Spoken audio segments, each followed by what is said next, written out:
No, Brady, that's not ESPN's 30 for 30. However, it is my 98 for 98. The 98 seasons in the history of the New York Football Giants. I'm going to try to get it done in 98 days. Probably not going to happen, but I will get it done before the beginning of the season starts, which starts on September 10th against those Dallas Cowboys.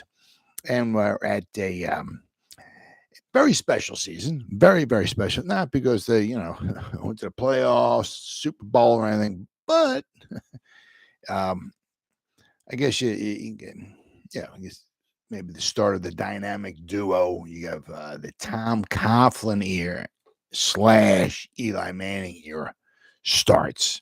The 2004 season, which happened to be the 80th season in the history of the New York Giants, the 80th season in the history of the Giants, the 85th season in the history of the NFL. The NFL started in 1920, Giants started in 1925, so therefore the Giants are 5 years younger than the NFL is. 2003, the Giants finished 4-12. Obviously with that, with a poor record comes, a little bit of a reward, where you wind up with a very good draft pick. The Giants picked 4th.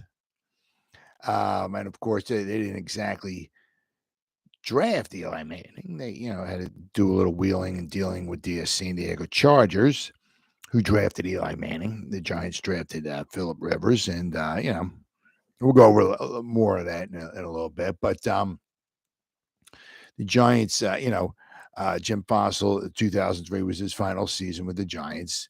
And of course, then, 2000, they brought in Tom Coughlin, who had a very successful run with Boston College in the early 90s. And then, of course, he became the first head coach in the history of the Jacksonville Jaguars. And, he had a very successful run with them. He took them to the championship game in their second season in existence. They never went to a Super Bowl with Tom Coughlin. Obviously never won a Super Bowl, but, he had very good coaching record. And he did very good with Boston College as well. I mean, what he did, with Boston College was rather remarkable, especially considering, the amount of talent that he had with Boston College. He did very well. So, he was a bit of a drill instructor. He was, took until 2007 for him to start loosening the reins a little bit, shall we say. Apparently, from what I understand is that, it kind of came from maybe up top, a bit that he needs to, chillax a little bit, obviously, he was a good coach and all this and everything, but the way he kind of ran things and, the Giants had, they were bringing in some of their own talent, the younger talent and all, but they had some veterans on the team as well too.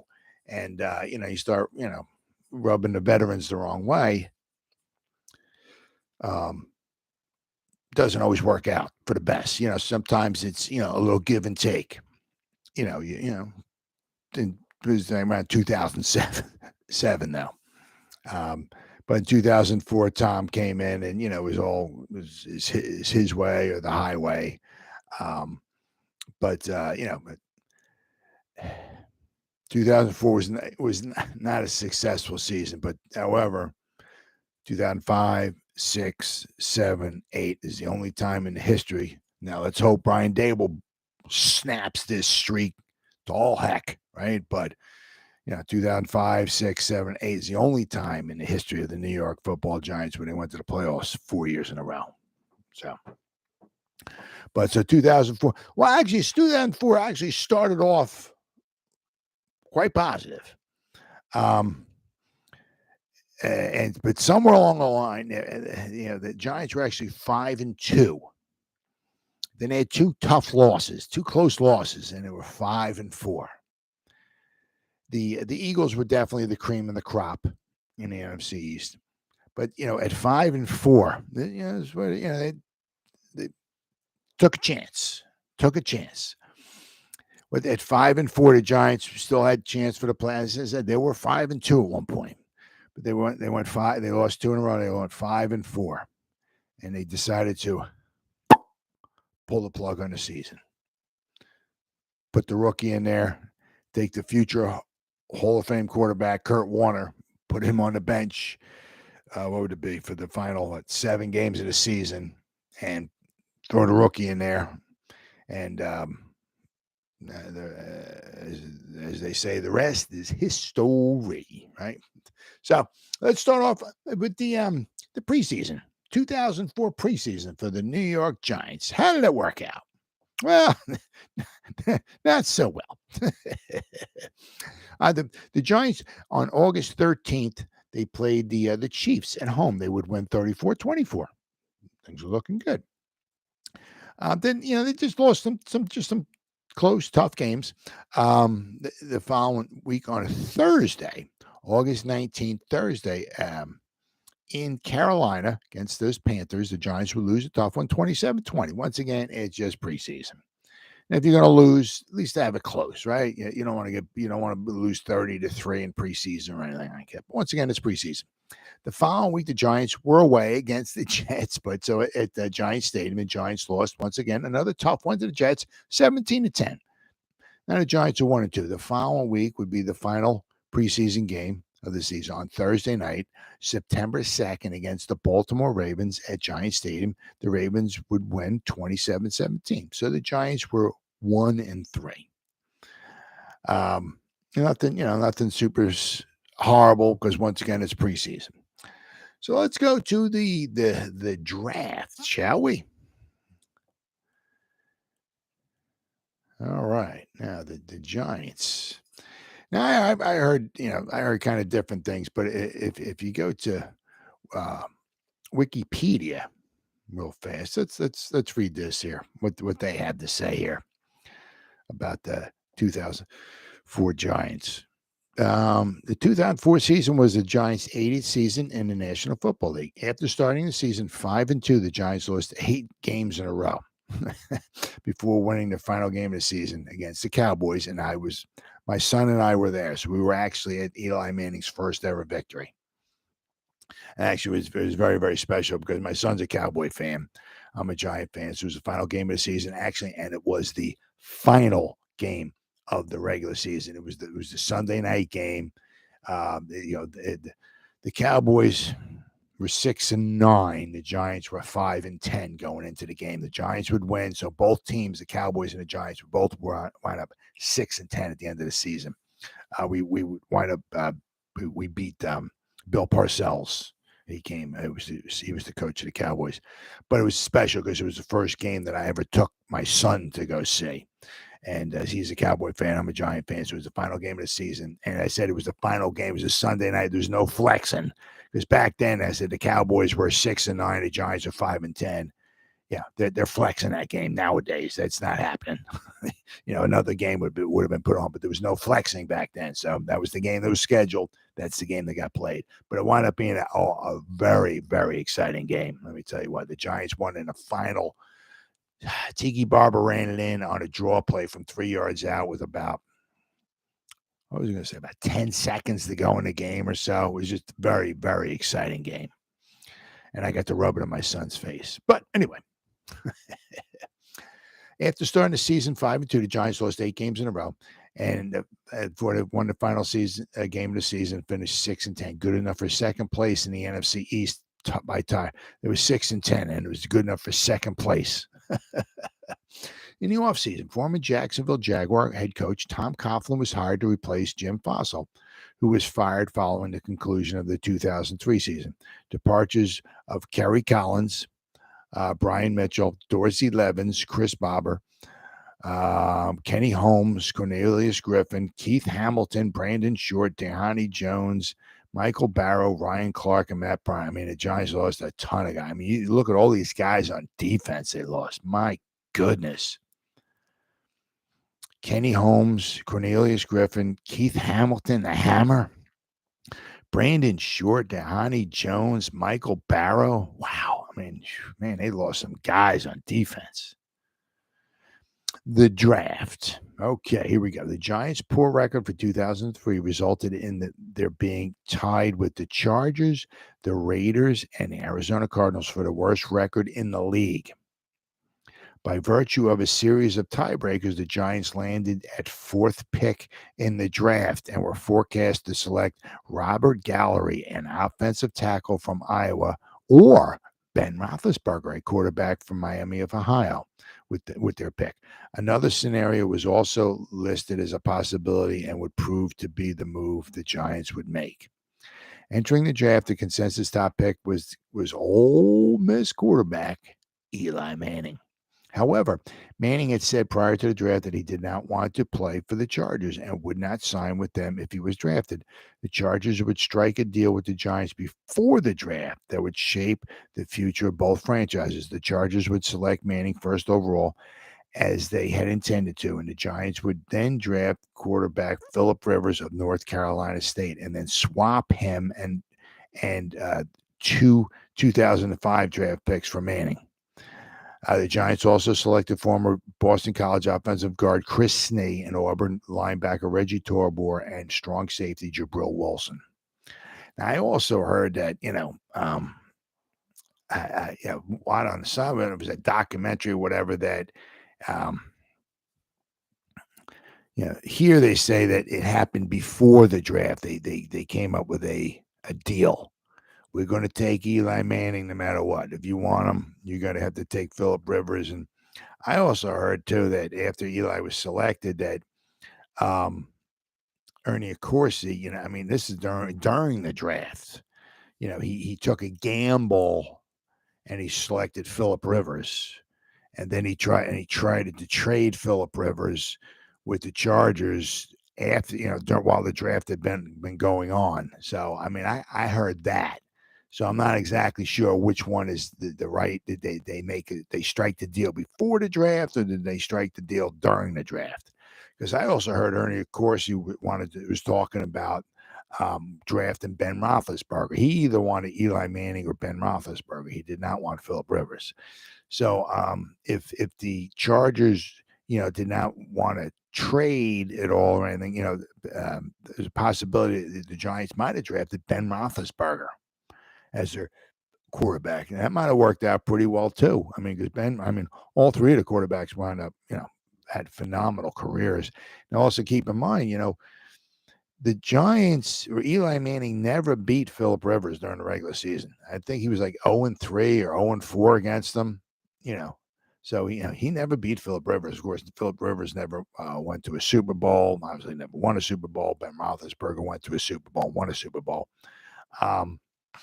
It's interesting. Interesting. But, the Giants, wind up with Eli Manning. They drafted Philip Rivers, and I said there was also a chance that they were going to want to pay. If the Chargers were not planning on trading or anything like that, the Giants might have actually drafted Ben Roethlisberger. So things would have, how things might have changed if the Giants drafted Ben Roethlisberger as their quarterback. But, all right, so let's go here. All right, so, of course, in the first round, the Giants wound up selecting Philip Rivers.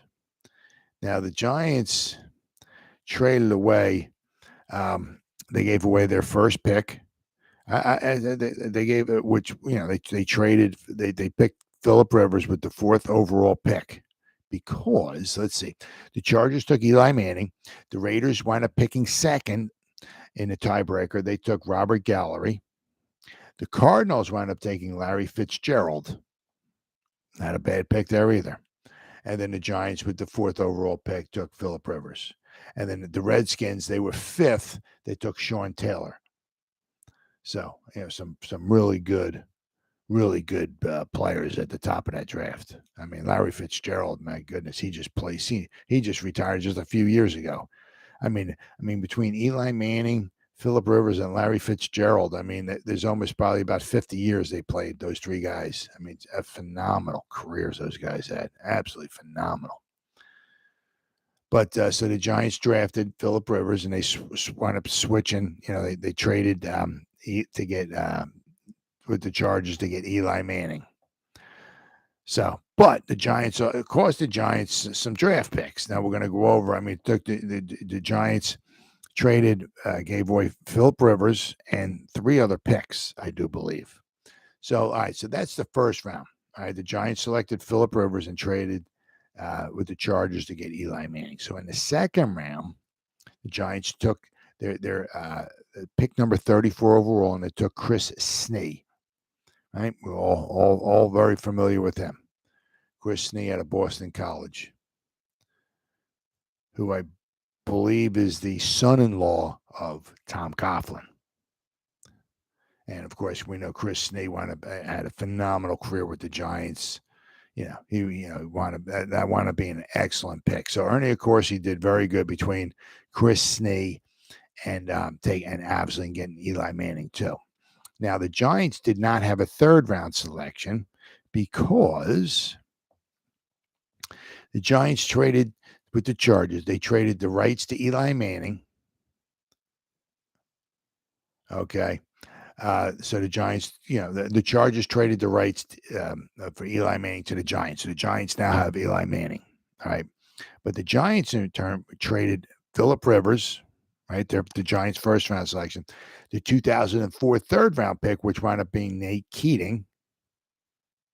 The Giants also traded the 2005 first round pick, which wound up being Sean Merriman, a very good pick.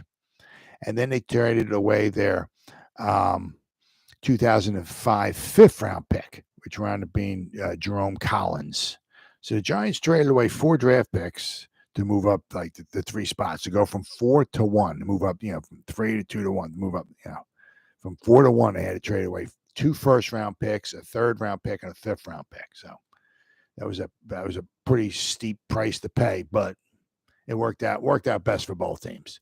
Phillip Rivers had a phenomenal career with the Chargers, and Eli Manning, as we all know, had a phenomenal career with the New York Giants. Once a Giant, only a Giant, right? Or once a Giant, always a Giant, but for me, it's only a Giant. So the Giants didn't have a third round pick as they traded to the Chargers. So in the 4th round, the Giants would select Reggie Torbor. And, he had a nice career. Let's see here. He had 7 years, played from 2004 to 2010. He was a linebacker. And let's see, as happened quite a bit with the Giants back then, they would draft somebody, he would play 4 seasons or so with the Giants, and they just wouldn't re-sign him. And that's the case with Reggie Torbor. But however, good for him. He played until 2007, got himself a Super Bowl ring. Good for him. But 2008 and 2009, he played with Miami. In 2010, he played with Buffalo. But, I mean, as a 4th round selection, right, he played 7 seasons. It's not a bad draft pick. 2005, another very good draft pick. They took Jabrill Wilson. He played 7 seasons, but he played until 2011. What year did he miss? He missed 2010. But once again, as always, he played 4 seasons with the Giants, and they didn't want to re-signing him.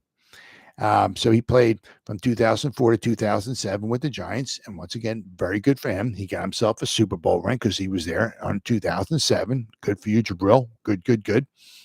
But then 2008, he played with Oakland. 2009, he played with Miami. In 2011, his final season, he played with the Cincinnati Bengals. But once again, a 5th round selection, played 7 seasons in the NFL. Not a bad pick at all. Once again, as I said, it would have been nicer if, the Giants would have re-signed him, but it is what it is. Okay, so then in the 6th round, the Giants took Jamar Taylor, a wide receiver from Texas A&M. Now, once again, 6th round pick, 168th overall. He played 2 seasons. Let's see, 2004, he played with the Giants. He caught 6 passes in 2004. But, I mean, he caught 6 passes for 146 yards. He averaged 24.3 yards of reception. I mean, 2005, he played in 5 games. They threw the ball at him one time. He had no catches. I guess he pretty much was a special teamer. So he only played 2 seasons in the NFL, and that was it. So then in 2007, in the 7th round, 2007. In the 7th round, they had some compensatory picks here for the New York Football Giants. With their own pick in the 7th round, the Giants took Drew Strojny. And he was a tackle from Duke. He never made it in the NFL. So, all right. Then let's see here. Whoops. All right. Now we have.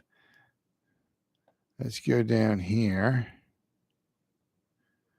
Now with all the players that the Giants wound up losing, they wound up with some compensatory picks. The Jets had 3 in the 7th round. The Rams had 2. The Eagles had a couple. Let's see. The Giants wound up with Isaac Hilton.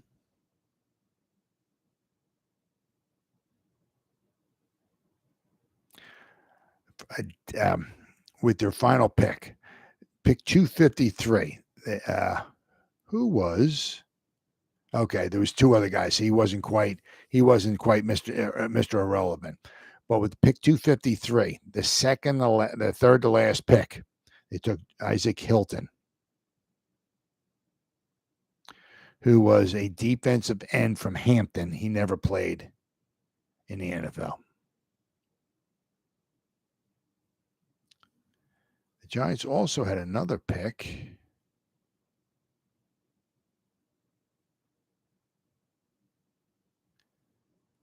Well, here it's weird. Here, in this one Pro Sports Transactions, they have pick number 235 being a compensatory pick for the Jets, and they took Derek Ward. But here on Pro Football Reference, pick number 235, the Giants selected Derek Ward. Obviously, he was a running back who had a very good career. He had 8 seasons. He played, what do we got? From 2004 to 2008 with the Giants, so good for him. He played in 2007. He got himself a Super Bowl ring. Let me see here. Then 2009, he played with Tampa Bay. 2010 and 2011, he played with the Houston Texans. But once again, he got himself a Super Bowl ring. And he had himself, in 2008, he had 1,000 yards rushing. He averaged 5.6 yards an attempt. He had a very, very good season for the New York Giants that year. But so there's a little conflicting reports here. It says here the Giants drafted him in the 2004 draft. But also this other one here, protransactions.com, they have the Jets drafting him. So, but the Giants wind up with him. So the Giants had 3 picks in the 7th round. And, of course, Derek Ward was a very, very good pick. They took Drew Strojny, Isaac Hilton. Drew Strojny was a tackle from Duke. Isaac Hilton was a defensive end from Hampton. Neither one of them had an NFL career at all. But Derek Ward, pick number 235 in the 7th round, the Giants selected him from Ottawa. Let's see, Ottawa from Kansas.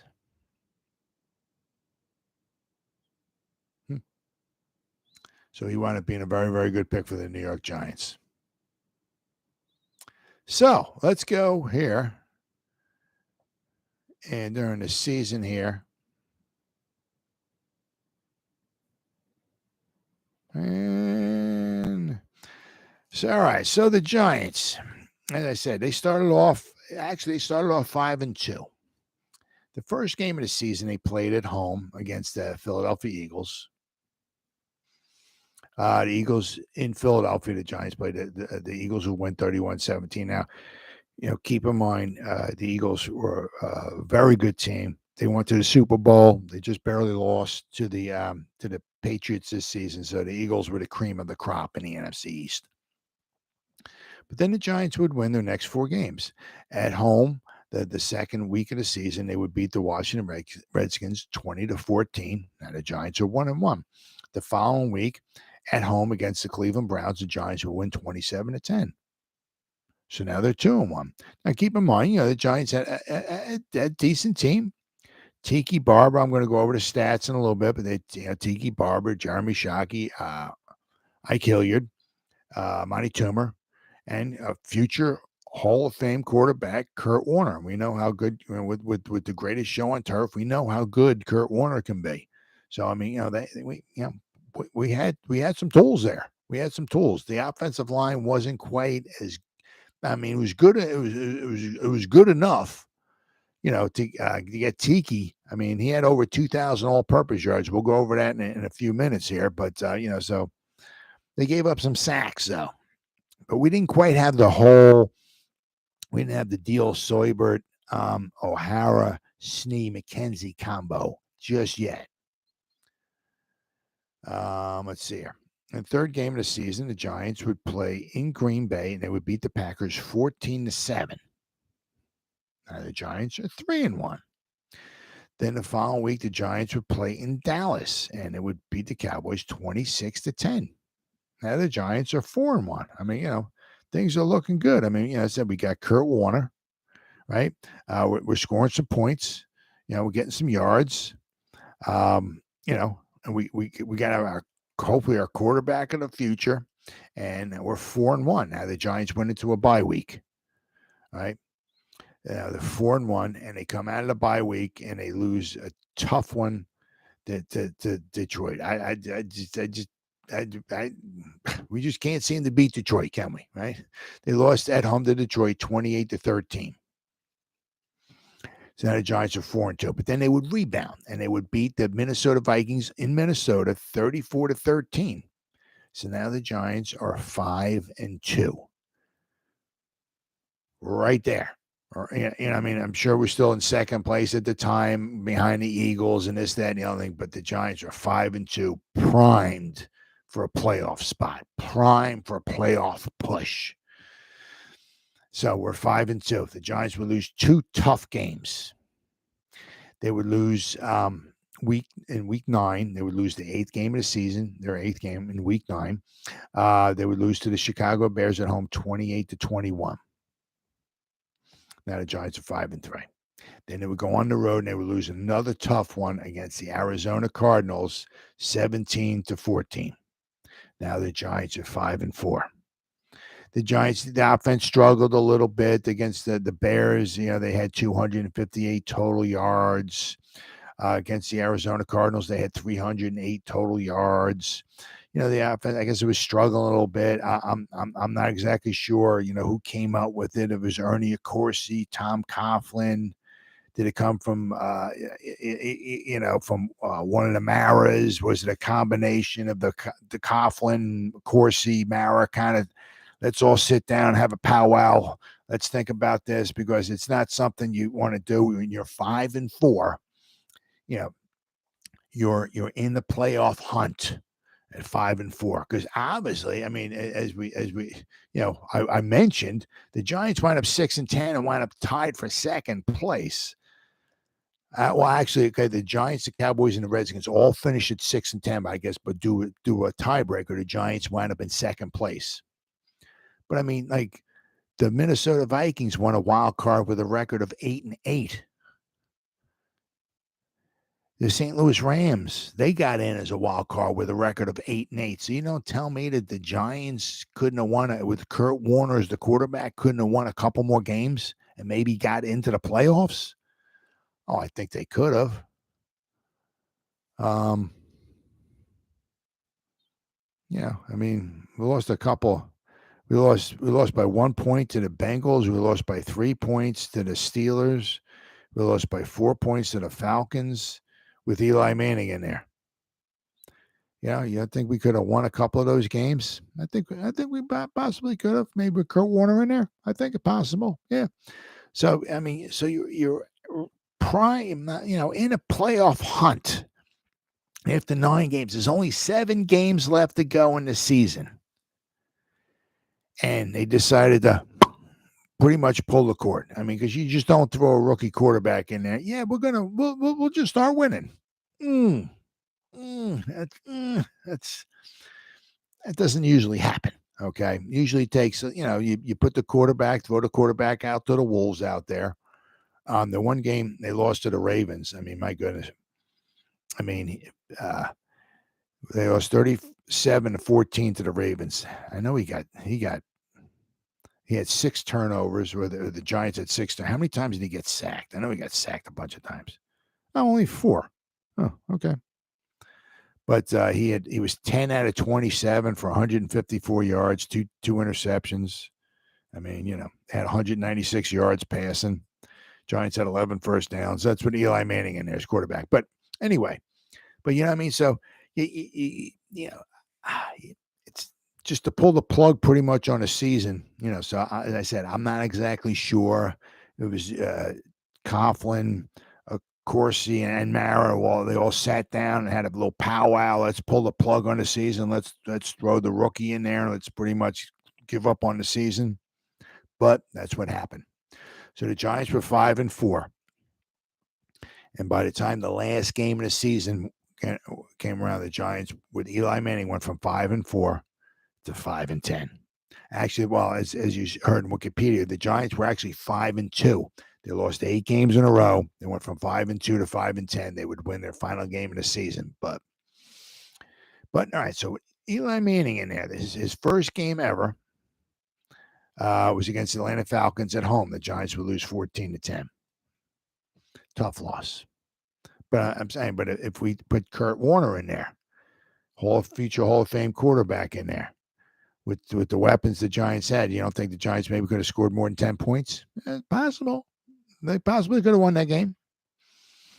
But the Giants lost with Eli Manning. His first game ever was Sunday, November 21st, 2004. At home against the Falcons. He would lose 14-10. Then this would continue on for a while. The following week, the Philadelphia Eagles, once again, the cream of the crop in the NFC, came into town, and with the Eli Manning quarterback, his second game ever, the Eagles would wind up winning 27-6. The following week, the Giants went on the road, and they played in Washington. They would lose 31-7 to the Redskins. Then the Ravens game, the following week, the Giants would play in Baltimore against the Ravens. And they would, as I said, they would lose 37-14. It was a tough. I mean, the week before that, the Giants lost 31-7. They had a grand total of 7 first downs. They had 107 yards passing and 38 yards rushing. It's amazing that Tiki Barber had over 2,000 all-purpose yards once again, which I'm going to go over in a couple minutes here. Just amazing. But anyway. So after the Giants lost to the Ravens 37-14, now the Giants are 5-8. Once again, they were 5-2. Now they're 5-8. All right. Then the following week, the Giants would lose a tough one to the Steelers at home. Now remember that the Steelers this year, they were very, very good. What were the Steelers? I know the Steelers, their record at this point in time.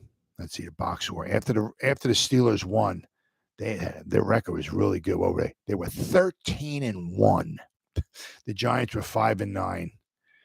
The Giants were actually winning 30-26 in this game.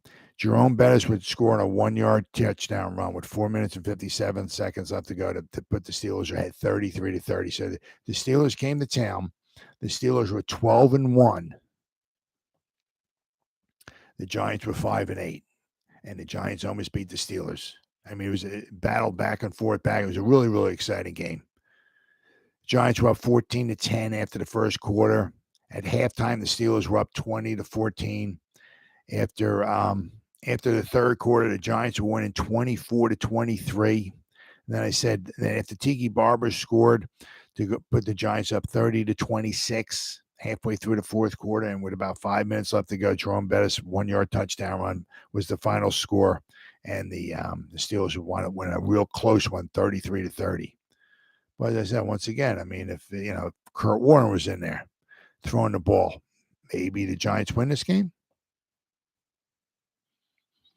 All right. So the Giants, after they lost a close one to the Pittsburgh Steelers, now the Giants are 5-9. Then the next week in Cincinnati, Giants will lose by 1 point to the Cincinnati Bengals. So what happened? The Giants lost 23-22. Once again, Kurt Warner in there. Maybe the Giants win this game. They only lost by a point. Oh, what do we got here? Oh, it's just a whole bunch of field goals. A whole bunch of field goals. But once again, the Giants were winning 22-17. Chad Ochocinco caught a 4-yard touchdown pass from John Kitna with 44 seconds left to go. Once again, the Giants went ahead like they had the week before against the Pittsburgh Steelers. But here, with 5 minutes and 15 seconds left to go, Steve Christie kicked a 28-yard field goal to put to extend. The Giants were up 19-17.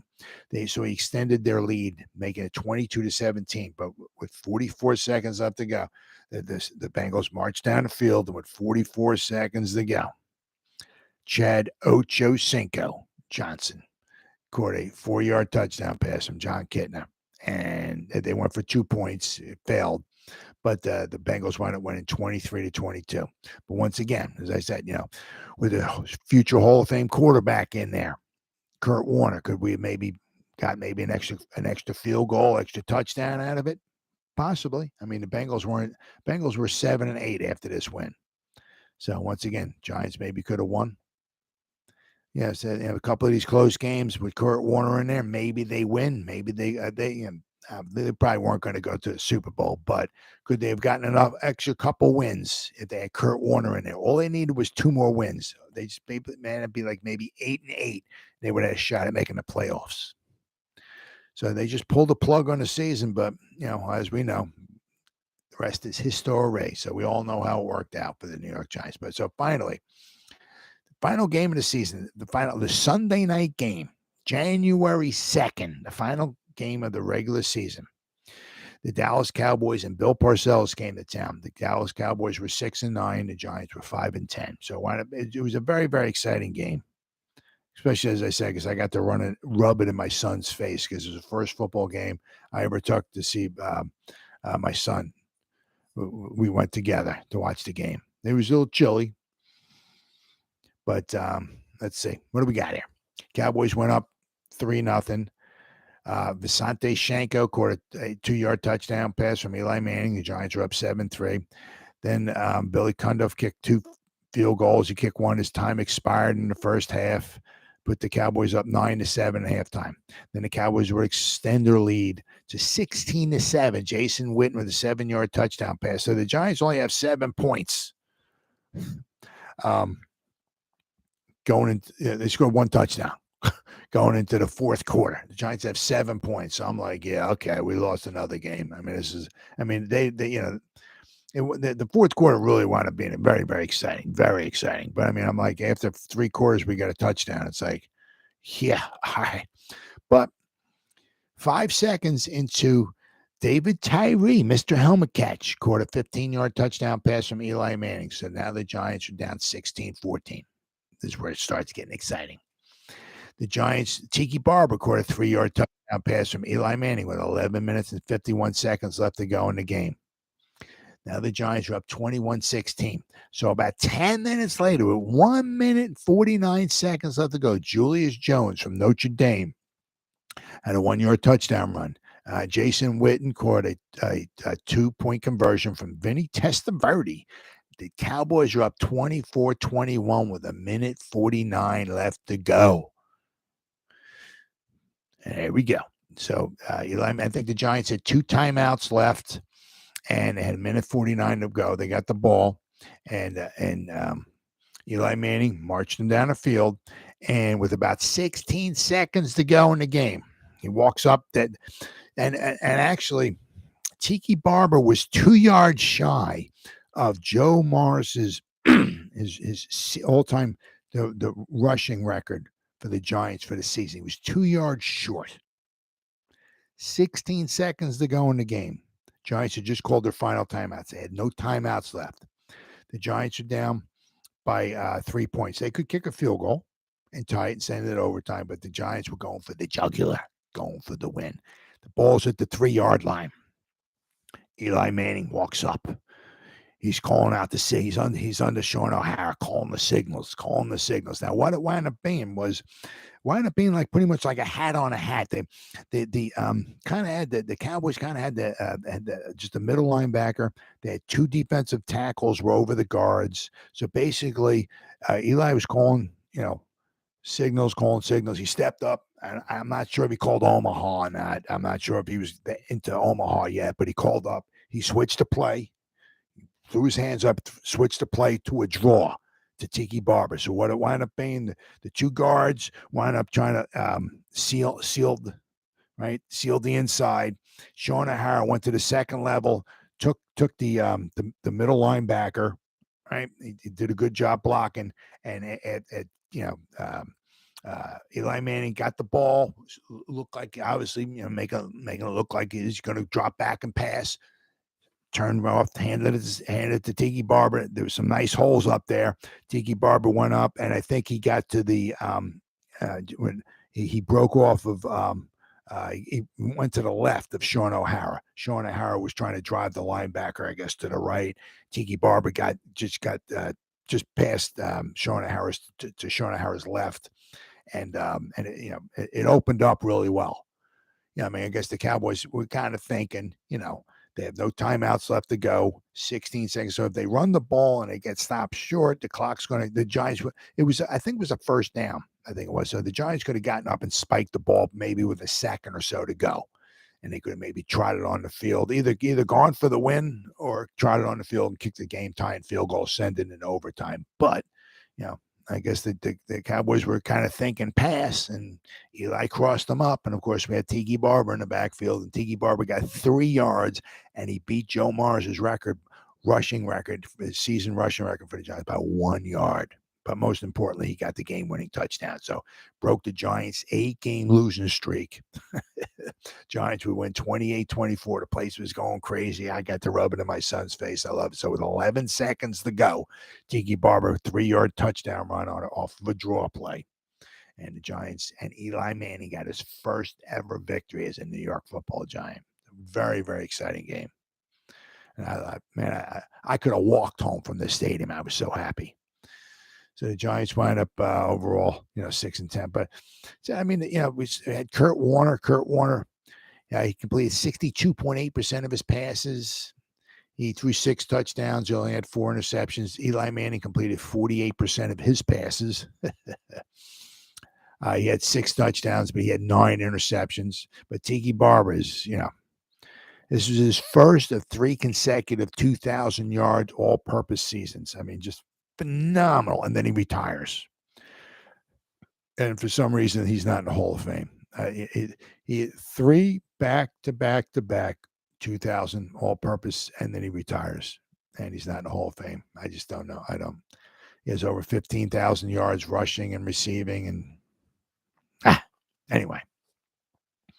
So Tiki Barber had 1,518 yards rushing, and he had 578 yards receiving. He had almost 2,100 yards of total offense. He had 15 touchdowns, 13 rushing and 2 receiving. Ron Dane, it was his final season with the Giants. He ran the ball 52 times for 179 yards. But Tiki was the man. I mean, he ran the ball 322 times. Crazy, absolutely crazy. Let's see what we had. Ike Hilliard had 49 receptions.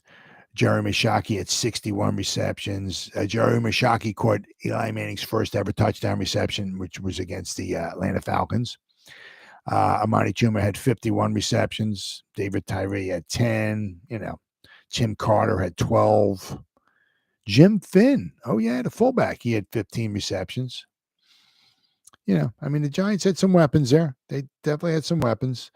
But, they had a rookie quarterback in there. They didn't quite have that offensive line yet, which would be coming up. They didn't have the Seibert, Deal, O'Hara, Snee, McKenzie combo going on there just yet.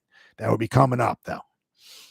But let's see. The Giants defense had 40 sacks. Not too bad, but they gave up 52. Now, some of that could have been, obviously, Eli Manning maybe holding on to the ball a little too long, not knowing exactly where to go, whatever. But I mean, the tools were there. We had the quarterback of the future, right? We had the immediate running back in the future. We had the tight end. We had wide receivers. We were going to be slowly, but we were going to be getting the offensive line there. The defense would start coming around, start gelling. So the pieces were starting to come together, obviously, for the Giants to make their Super playoffs and Super Bowl push, but wasn't quite there yet. But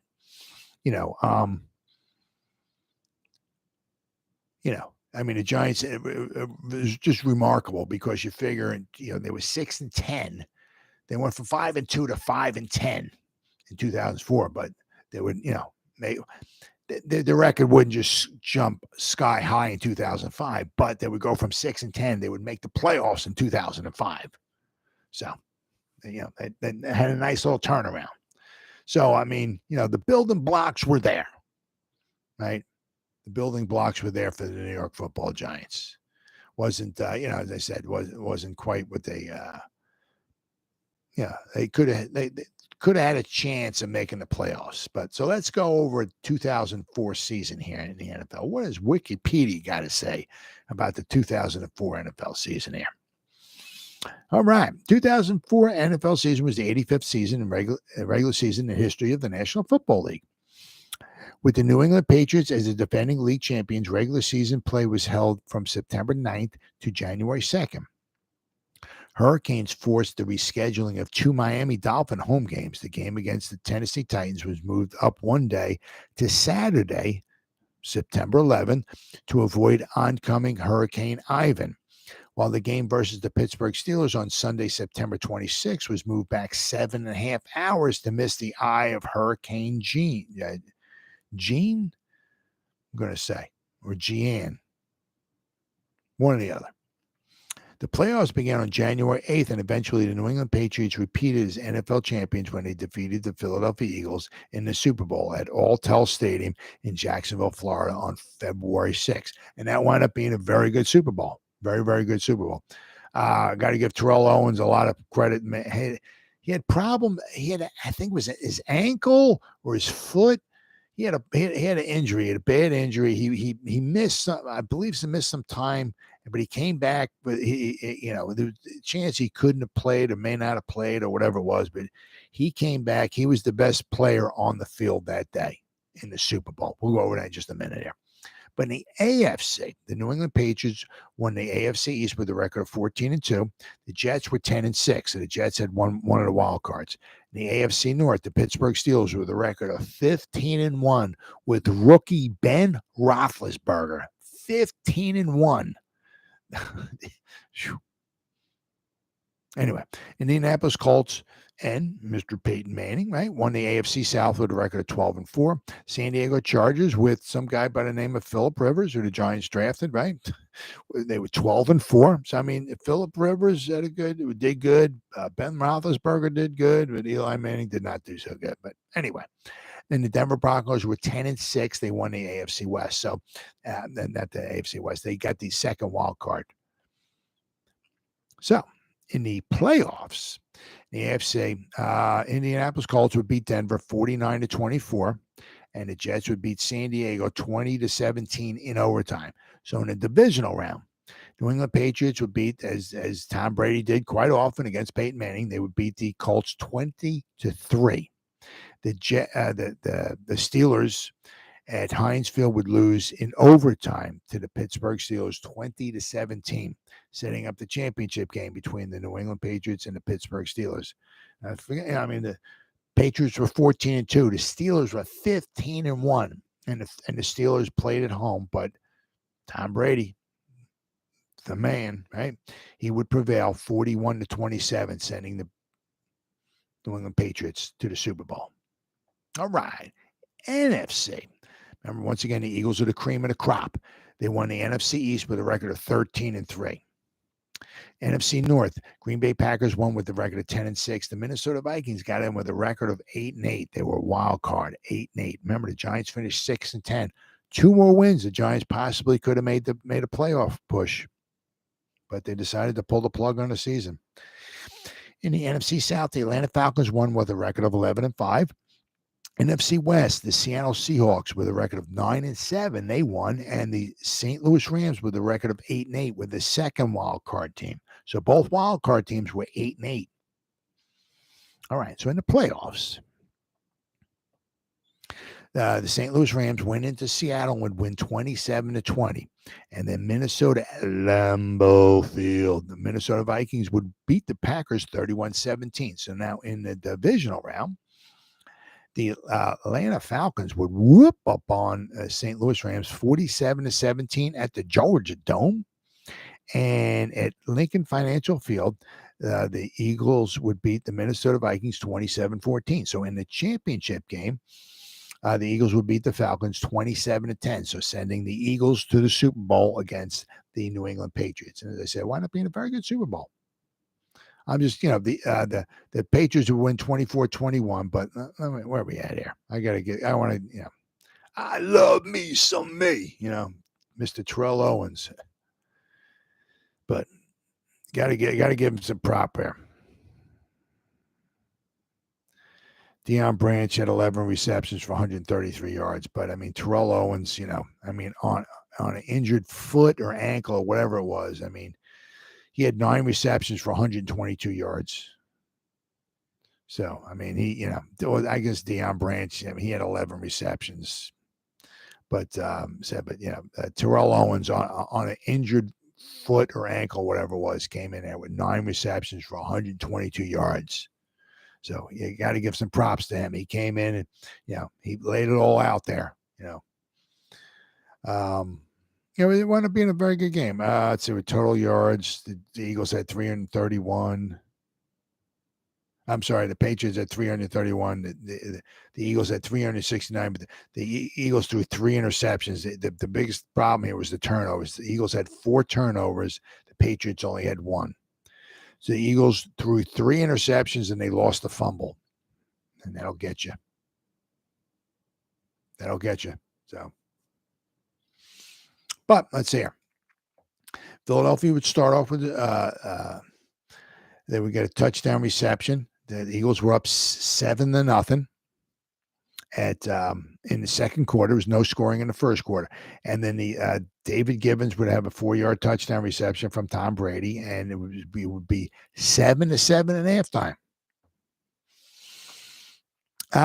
Then we got Mike Vrabel caught a 2-yard touchdown reception. Let's not forget about Mike Vrabel. He was a very, very good, sneaky down at the goal line as far as catching touchdown receptions. And he has one of his touchdown receptions, 2-yard touchdown reception from Tom Brady, put the Patriots up 14-7.